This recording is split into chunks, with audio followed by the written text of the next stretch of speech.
Welcome to the Joy of Cruising podcast with your host, award-winning author Paul C. Thornton, a weekly conversation with the amazing cruisers featured in the Joy of Cruising trilogy, comprised of The Joy of Cruising, Cruising Interrupted, and new release, The Joy of Cruising Again.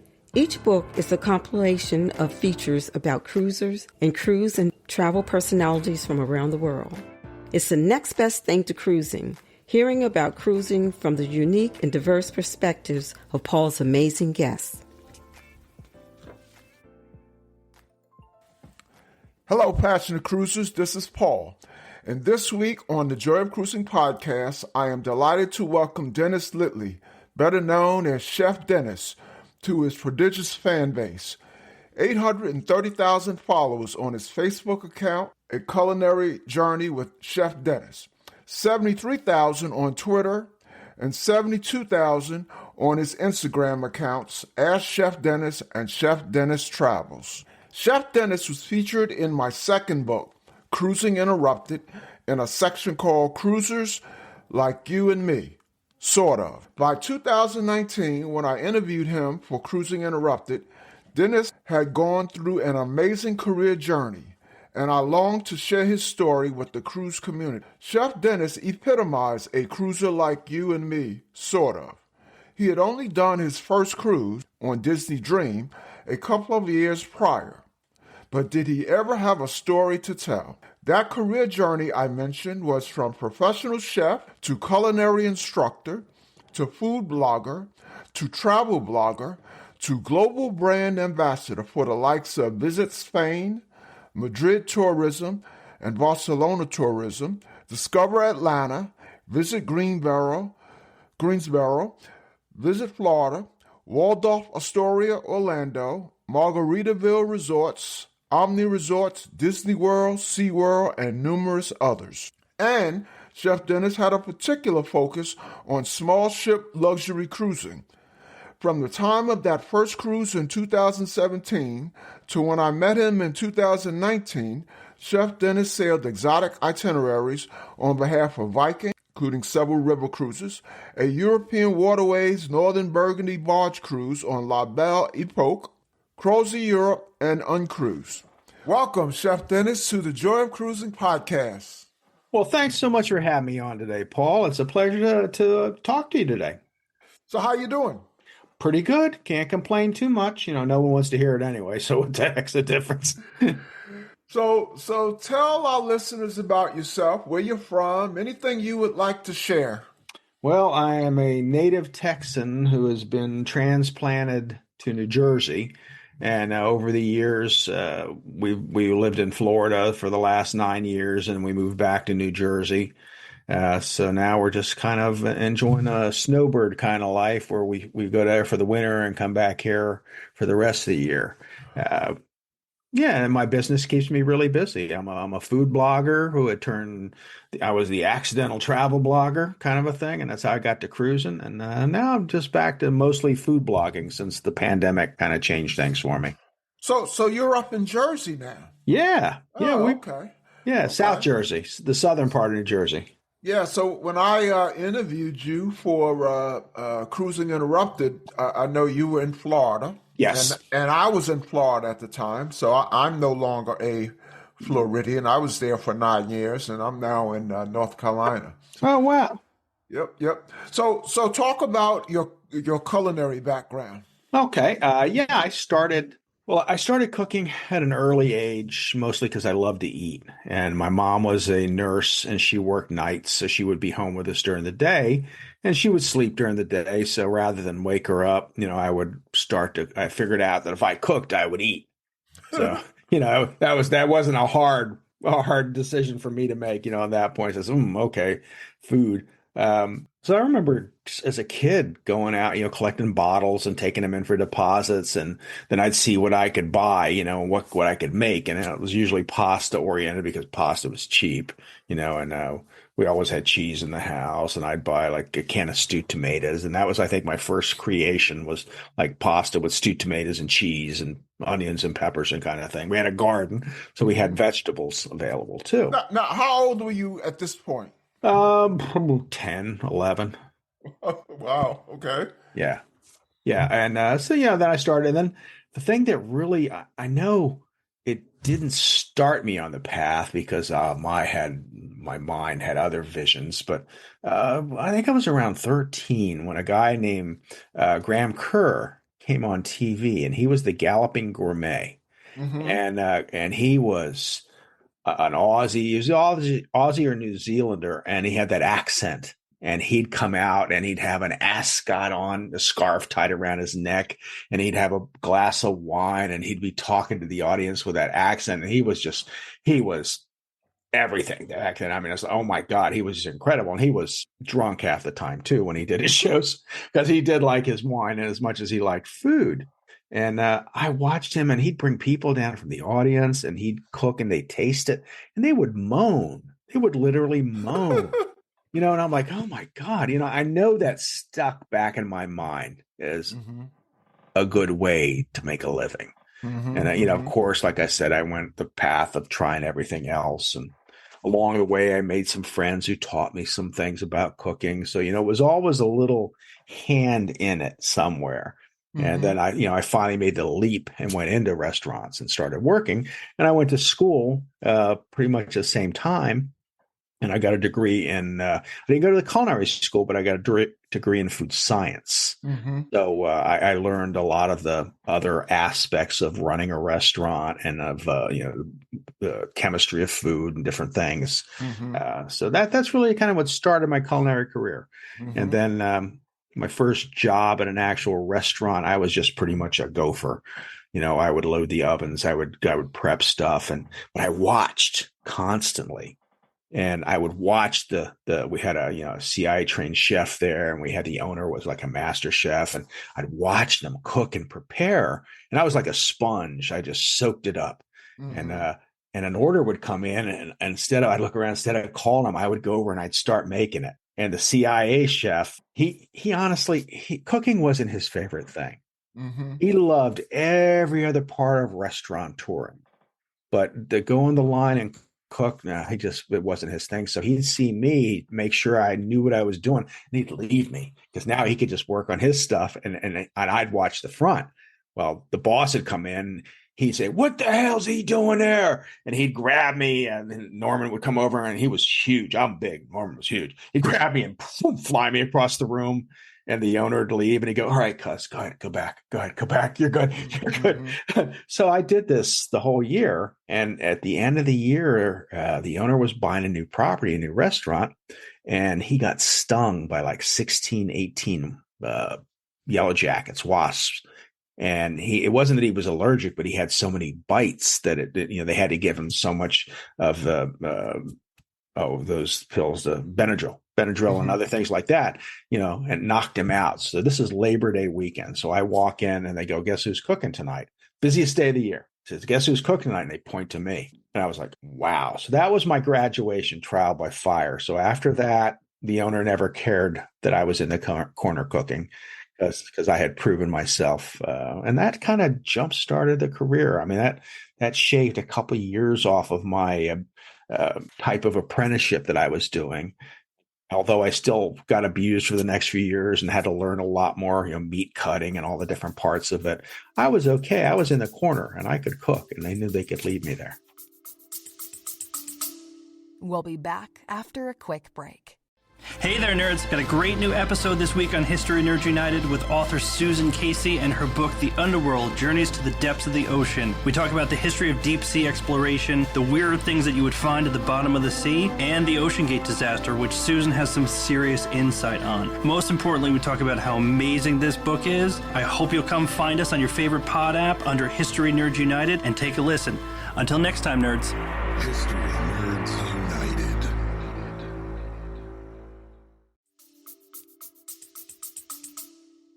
So how did you get into food blogging?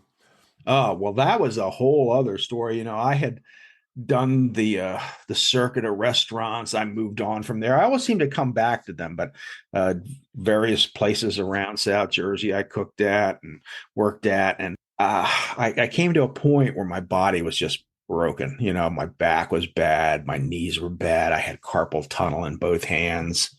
So I had surgeries on both hands, and the doctor says you really shouldn't be doing this kind of work anymore. Once you find something else, that's easier said than done. So I went into management. Mm-hmm.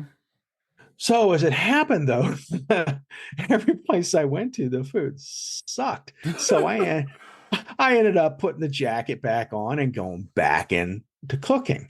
Find an excuse. Oh, budgets were cut. I have to I have to move you to another position, and I have to start cooking. And so to bring it up to my standards, because I would try and train some of them, but they were just like, there was a wall. Now they wanted to make how they were making things. They didn't want me telling them.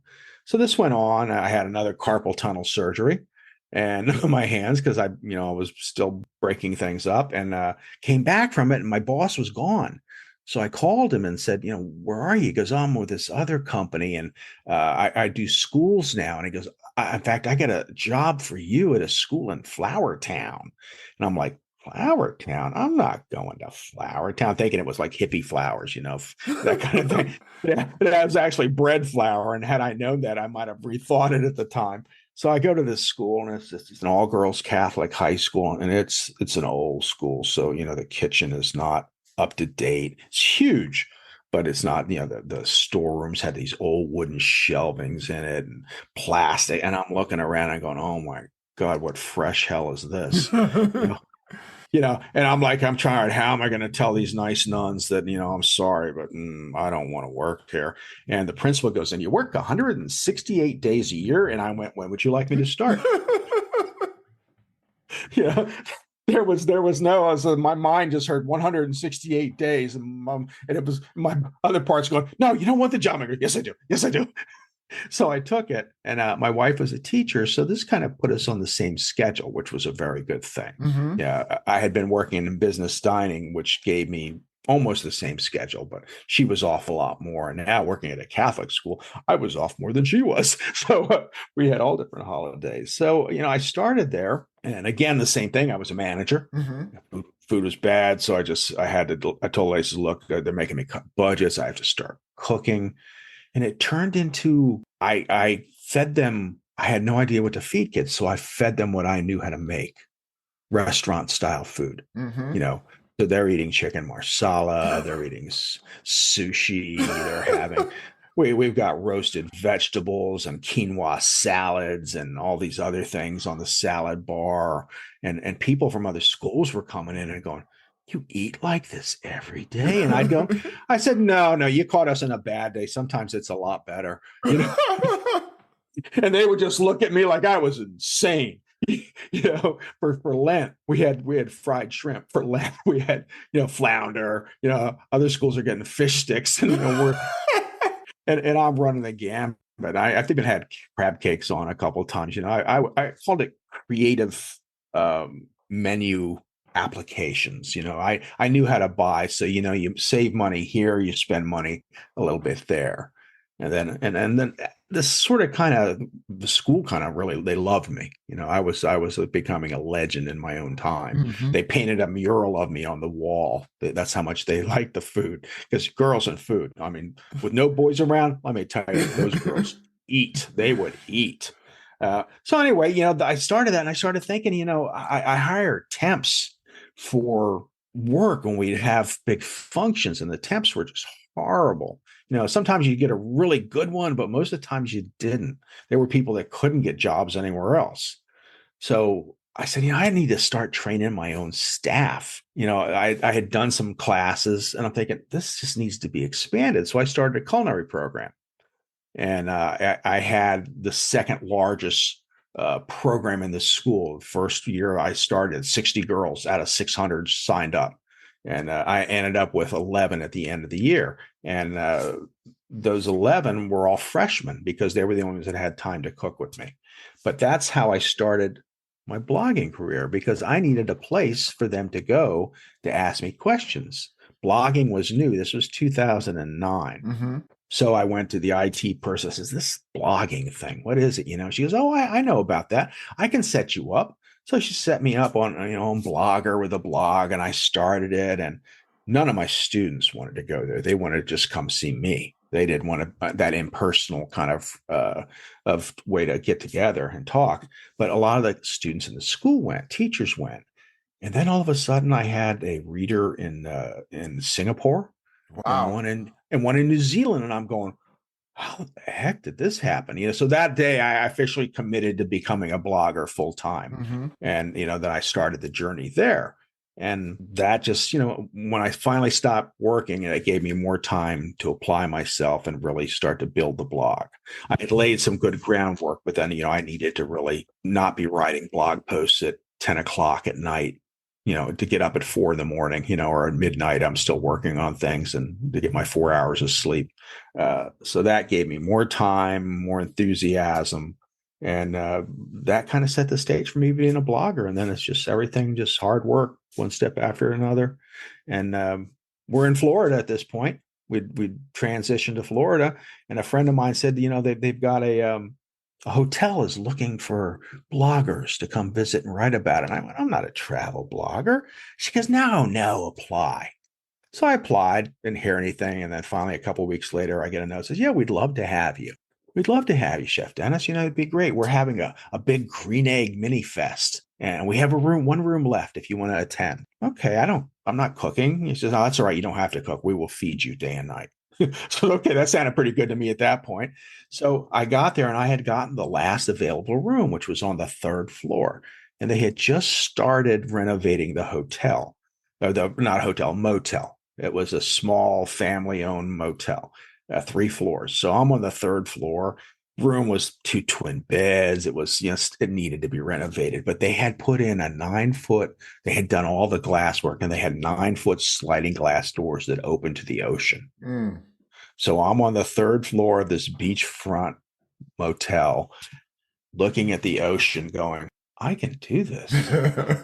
If I write about it, they will send me places. So that's what started me. And I said, I became the accidental travel blogger at that point.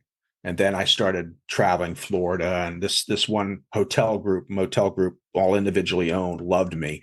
And I would do 2 a year, and I would be on the west coast of Florida. I'd be on the east coast of Florida. And I was being treated like I'd show up and they were like rolling out the red carpet, they couldn't do enough for me. So, I'm really getting into it.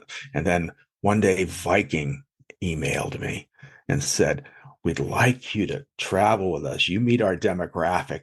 And first I was like, oh my God, I made the big time Viking cruise lines. And the other part of me went, yay, I'm old. I meet their demographic. Yes. But that kind of really kickstarted me to the next level. But now when Viking contacted you, you had only had one cruise, right? Yes. At that point, I had done a Disney cruise. And it was wonderful. Of course, it was Disney. Mm-hmm. But we both came off of there going, I don't think we're cruise people. Because it was a big ship, it wasn't a huge ship. Disney's aren't as big as some of them are, but it was a big ship. And all right, we're living in Florida. All right, we're living the good life. We've got coast an hour and a half away. We're in the middle, so we can go to the Atlantic or to the Gulf in an hour and a half. And then, of course, we had Disney's beaches that we could go to too. Mm-hmm. So we're on this ship, and everybody's there.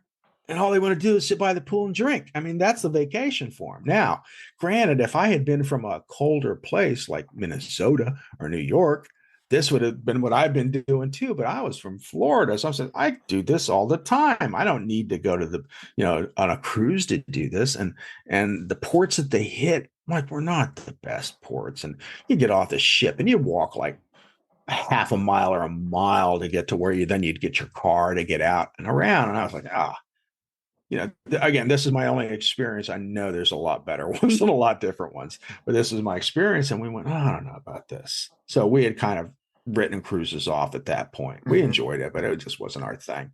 And then Viking, like maybe 2 months after that is when they contacted me. Mm-hmm. So I looked at. I'm sorry. Go ahead. No, that's it. Go ahead. So talk about that Viking cruise, that first Viking cruise. It was, without a doubt, the best cruise I've ever had, simply because of how unique it was to the experience that I had envisioned of cruises at that point. And how they treated me. Well, first of all, they wrote to me and they didn't know me from Adam. And I asked them, I says, well, what do you want in return? I said, what do you want? And they said, we want you to have a good time. And I was like, oh crap. That puts the ball in my court. I can't disappoint them. I'm a people pleaser. That's why I love being a chef. I love making people happy. So I'm thinking, what am I going to do? So I'm thinking, and of course I had always overperformed, but I overperformed like insane. I think I had 100 social posts for the cruise all in total that I had done. I was just everywhere. I was talking about it before, I was talking about it on it, I talked about it after. But we got there, and again, my first experience with the company, and I check in and they go, we've upgraded you to a suite, I hope you don't mind.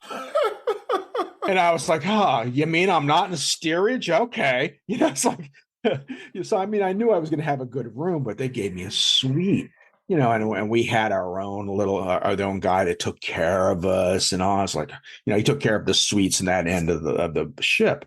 And we'd go into dinner, and the maitre d' knew who I was, and the hotel manager. And, they were all such nice people.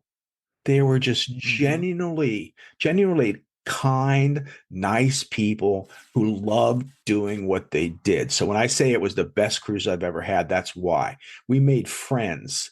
We made friends with other cruisers, but I would sit with the hotel manager. She had been a gymnast from which Russian country was it? I forget which Russian country. And we'd sit and we'd talk, and she'd tell us stories of her as a little girl growing up, and how, she was small. So she had to, her parents would work nights. So it was her job to get the food.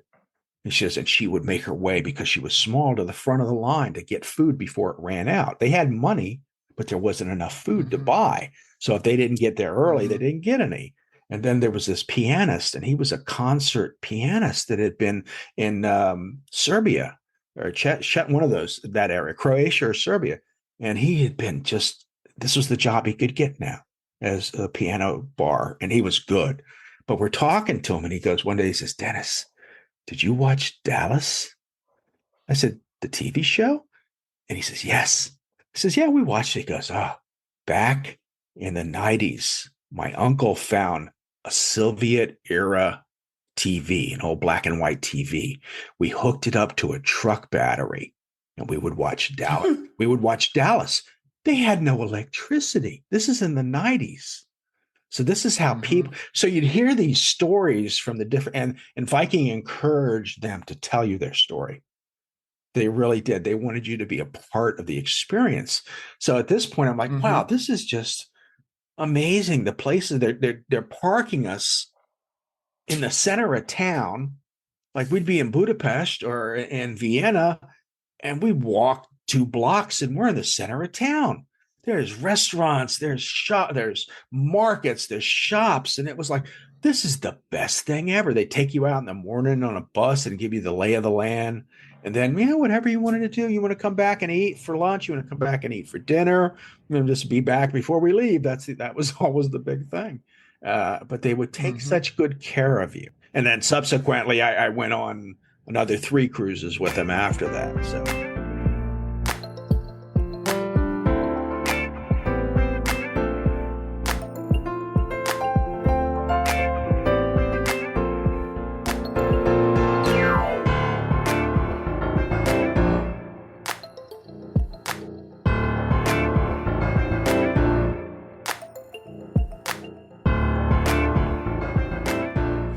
Now you were what's called a brand ambassador. Yes. That's what I would be referred to. In fact, right in when the pandemic hit, we hadn't had a trip scheduled with them, and I think they knew something ahead of time because they just kind of dropped everything. And then over the years, then last year they offered me a cruise again. But I had 2 surgeries, so I couldn't take them. And then they just offered me another cruise, and my wife really isn't ready to get back out there yet. So it's only 200 passengers, but she still thinks that's too many. After those first Viking experiences, you kind of became a specialist brand ambassador with upscale cruises, upscale cruise lines, right? Yeah, with I don't know if I would say just upscale, but with more specialty. I did barge cruises, which were just phenomenal, and it was something like, I don't really want to do this, but I know my wife is going to like it, kind of a thing. So I took it, and I got there, and I was just blown away. It was European Waterways, and not one of their newer or more, because some of them were refinished more. I think a lot of them were individual owners that just came under the thing, or the barges were all different. But the food, oh my God, the food was good. There was 11 of us on this ship, and when they first told me, it says, "Oh yeah, I don't know anything about barge cruises." It says, "Yeah, just you get off, and you can walk into town or take a bike into town, and then catch up to us." And I'm thinking, she goes, "We move slow." I'm like, "How do you mean you move slow?" I didn't realize how slow they really were moving. So you'd get off the boat at a lock, and you'd walk or bike and get back on the boat. And it was just a wonderful experience. Really good way to travel. And then I also got to try an UnCruise. And we were scheduled for another one again when the pandemic hit. And that was just phenomenal, because everybody that worked on that ship was like a National Geographic biologist. They knew so much about the animals, the fish, the terrain. They could just talk to you for hours about everything. And again, the food was phenomenal.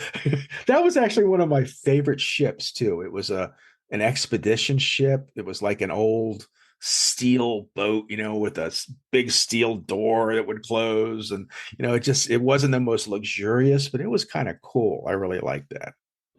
On these, what do you call it, boutique ships, did you ever get the opportunity, or were you ever asked to cook? No. There was some talk about it with Viking, and they did offer me some possibilities, but it just wasn't. I just wanted. I had people think oh, what a great life you have, all these free trips. Well, they're not free. They are, but I worked like a dog during, after, and before. There's a lot of work, and I just need some downtime. And for me to cook and teach a class, I did get asked to run a cruise and I was going to be cooking, and I was no, that's not going to be enjoyable for me. I want to do this, and I want to have fun. I want to take my wife out, and I want us both to have fun. I don't want her to have to do something by herself because I got to work all day, or something. So no, there's been opportunities, but it's not, again, I've been asked to be on Chopped and some other shows, and I'm like, no, I'm too old. It's like, you think Gordon Ramsay curses, you'll be bleeping me out every other word, Now, the global brand ambassador work that you were doing on ships, I know you also did things with places like Waldorf Astoria and Disneyworld and Disneyland and all of that.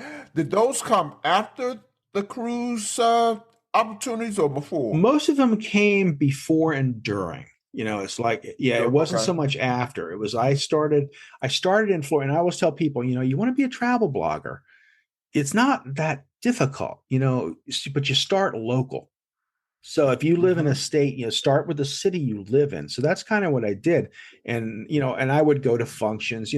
Florida is a hospitality state, and difference of night and day in terms of getting, of talking to chefs, talking to hotel owners. They make time for you. In the North, the chef would be like, I don't have time to stand for an interview. I can give you 5 minutes, and they're looking at their watch the whole time you're talking to you.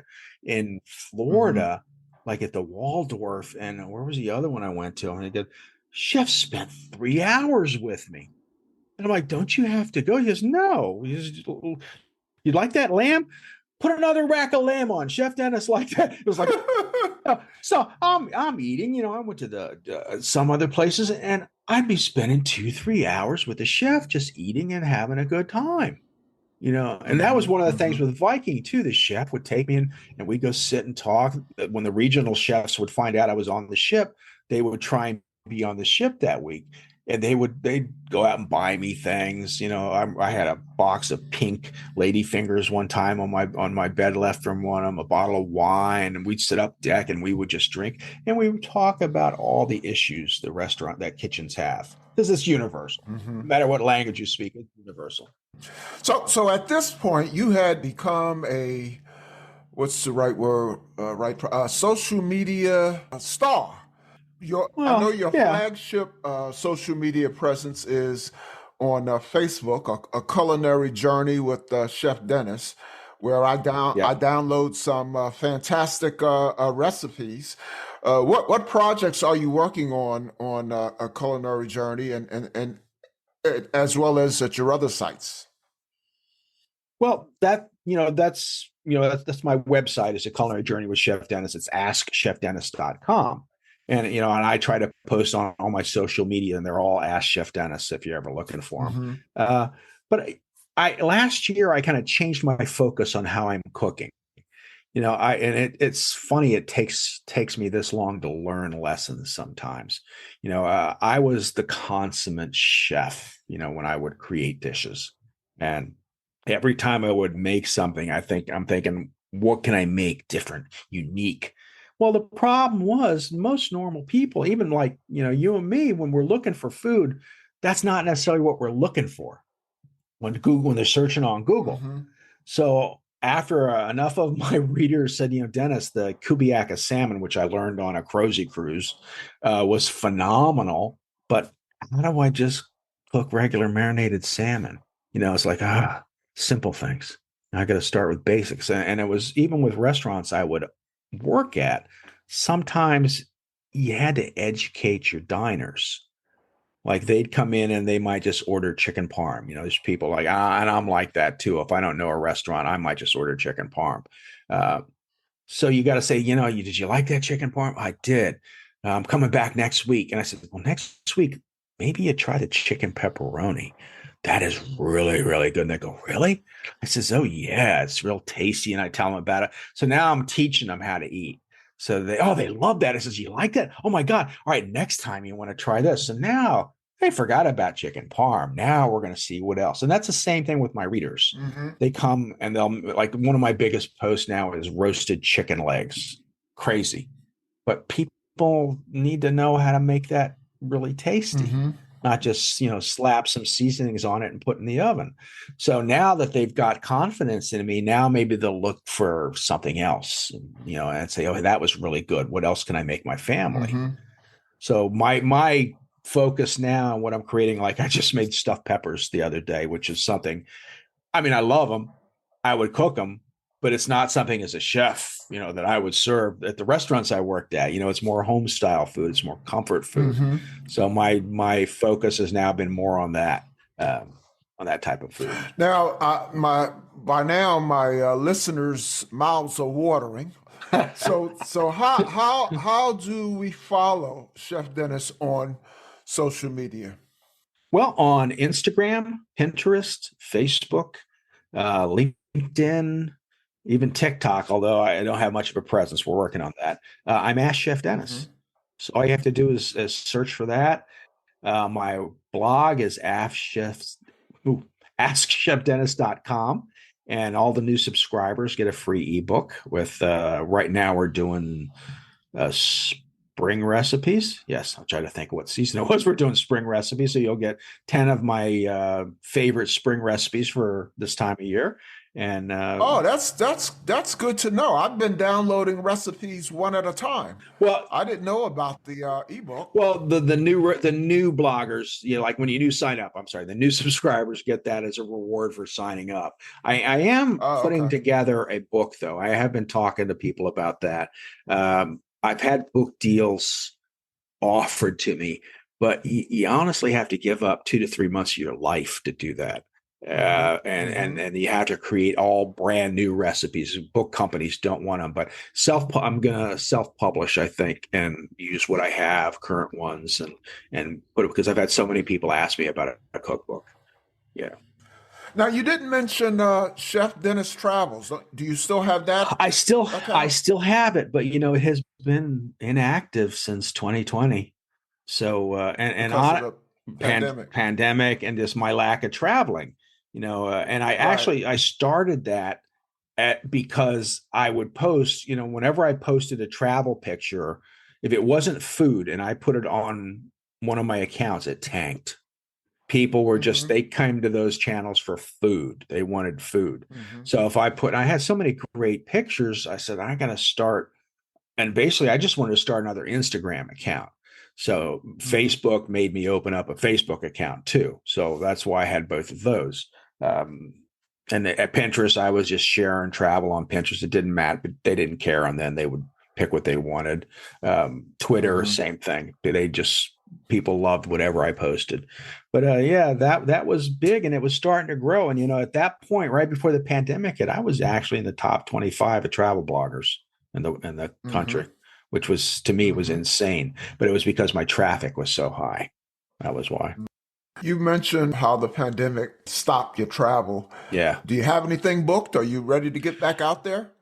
I'm ready. I am absolutely ready. And we've been doing local trips. Like we're going up to Albany in the summer to visit my daughter, and I think we're going to hit the Finger Lakes after that. So I might do some things. And I've actually been toying with. We spent the winter in St. Augustine, so I wanted to write a dining guide for St. Augustine. Hmm. And that'll be part of it. And I actually taught a class while I was in St. Augustine too, talking about cooking. Um, and that made me decide I really didn't want to do that again. It was just too much work for Uh-huh. that. And so we'll go up to Finger Lakes, and I'm going to be 70 this year. So I want to spend my 70th birthday in Italy. So that's on the books right now. And actually, European Waterways has been dying for me to come back, and they have a cruise from Venice to Mantua on the Po. So that sounds really good. And I think it's 18 to 20 people. It's a small ship, so my wife can deal with that.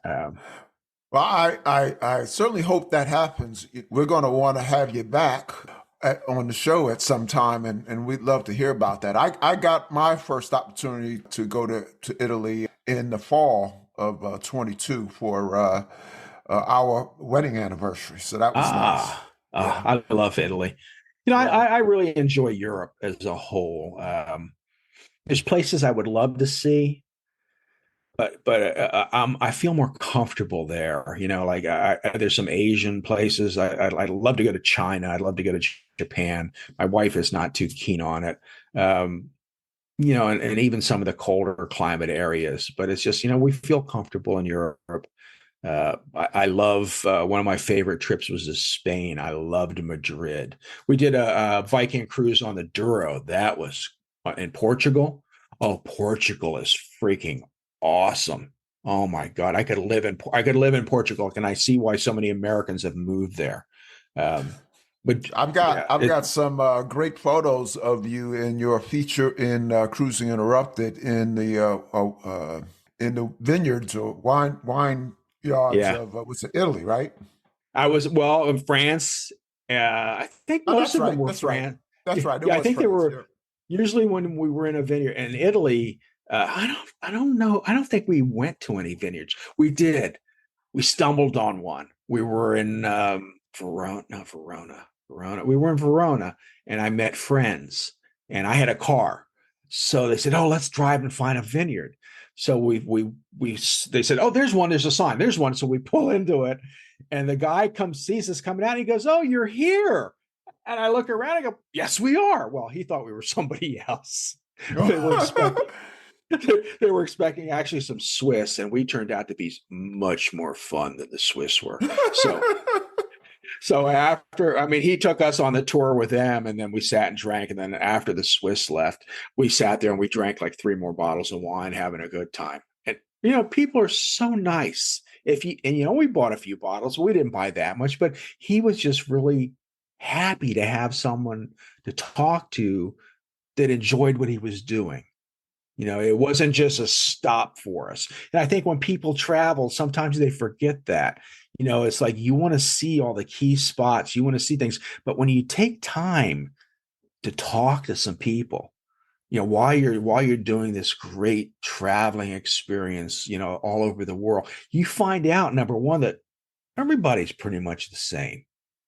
We all want to be happy. We all like to eat. We all like a nice glass of wine, and we just want to be happy, and we like to talk to other people about what we do. Well, Chef Dennis, before we let you go, what was your favorite cruise drink and cruise meal in your travels? Well, I know the meal that blew me away the most and that I have loved to make was actually on a CrosiEurope ship, and that was the Kubiaka salmon, which was just kind of like a salmon Wellington, but it's elevated. Not difficult to make, but I saw that, and I never liked salmon before I tasted Pacific Northwest salmon, and then I got to enjoy it more. But this dish just floored me. It was beautiful. It tasted good. The sauce was nice. So that was one of my favorite meals I've had. I've been to so many that it's hard to pick just one. And what was the other question? It was just a drink. Oh, drink. The drink. I'm not a big drinker. I used to be, so I'm not as much anymore. But when we were on the CrosiEurope cruise, again, we had a different cocktail every afternoon, a specialty drink, and they were really pretty. And when you make cocktails, they're really tasty too. So that was kind of fun and different ones. But on one of the Viking cruises, they gave us the wine package. And since I wasn't a big wine drinker, every night I ordered a bottle of Prosecco. Prosecco is actually my favorite drink. Well, Dennis, it is good to get to chat with you again. Thank you for coming on the Joy Cruising podcast, and all the best to you and the Chef Dennis brand. Oh, thank you, Paul. The Joy of Cruising and Cruising Interrupted, each $16.99 plus shipping, and new release, The Joy of Cruising Again, for $18.99 can be ordered at the link on thejoyofcruisingpodcast.com. For each of the 3 books, use the discount code Joy of Cruising Podcast and get $4 off. The Joy of Cruising books are also available at Amazon. Order the ebook at Amazon or your favorite online retailer. Stay in touch by joining the Joy of Cruising Podcast Facebook group or following the Joy of Cruising Podcast on Instagram. We're constantly adding new shows. Please leave a review and tell a friend about us. We hope you enjoyed this brief escape to the ocean. See you next week.